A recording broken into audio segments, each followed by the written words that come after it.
మామూలుగా స్థలాలు కబ్జాలు చేయడం, కబ్జాలు చేసి దొంగ పత్రాలు సృష్టించి రిజిస్ట్రేషన్లు చేయించుకోవడం ఇవన్నీ పరిపాటిగా జరుగుతుంటాయి.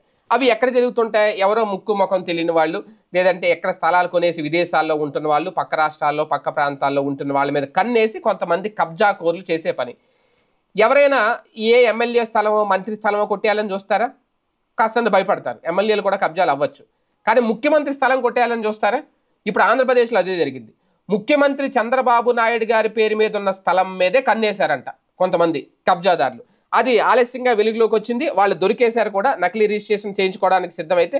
తాజాగా ఇక్కడ చంద్రబాబు గారి పేరు మీద ఉన్న భూమిని కబ్జా చేయాలని చూశారు. 10 ఏళ్లుగా చంద్రబాబు గారి పేరు మీద ఉన్న భూమి మీద నకిలీ రిజిస్ట్రేషన్స్ లింక్ డాక్యుమెంట్లు సృష్టించారంట.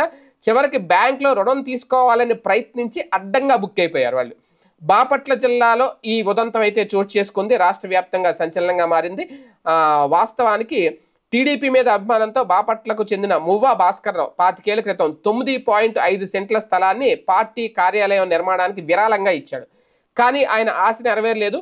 బాపట్ల శ్రీనివాస్ నగర్లో ఉన్న ఈ స్థలం విలువ ప్రస్తుతం బహిరంగ మార్కెట్లో దాదాపు 1.5 కోట్లు, అంటే 1,50,00,000. అంతటి విలువైన స్థలాన్ని ఖాళీగా వదిలేయడంతో కబ్జాదారులు కన్నైతే పడింది దాని మీద. అడిగేవారు లేరనుకున్నారు, ఏంటో తెలియదు. కానీ 2010 నుంచి ఆ స్థలంపై నకిలీ రిజిస్ట్రేషన్లు చేయించారు.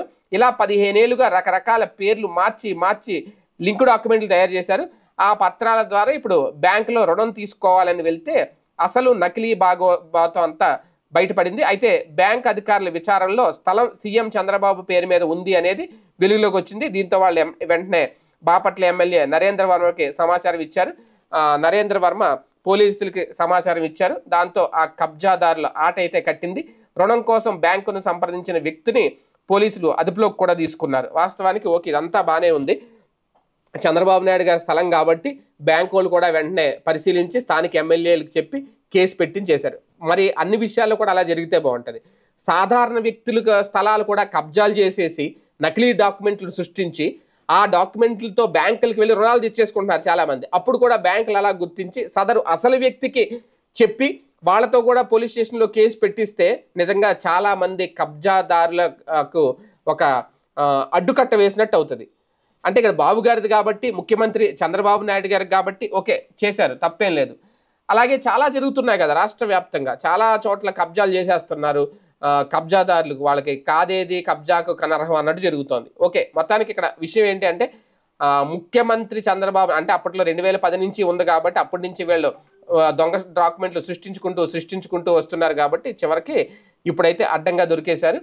ఇటువంటి ఈసారి నుంచి కబ్జాలు చేయాలి అంటే భయపడేలాగా వాళ్ళకి ఏమన్నా శిక్షలు ఉంటాయా, చర్యలు ఉంటాయా? అలాగే బ్యాంకులు కూడా ఇలాగ ఈ విషయంలో సహకరించినట్టు అందరికీ సహకరిస్తే కొంతవరకు కబ్జాలను అరికట్టచ్చు.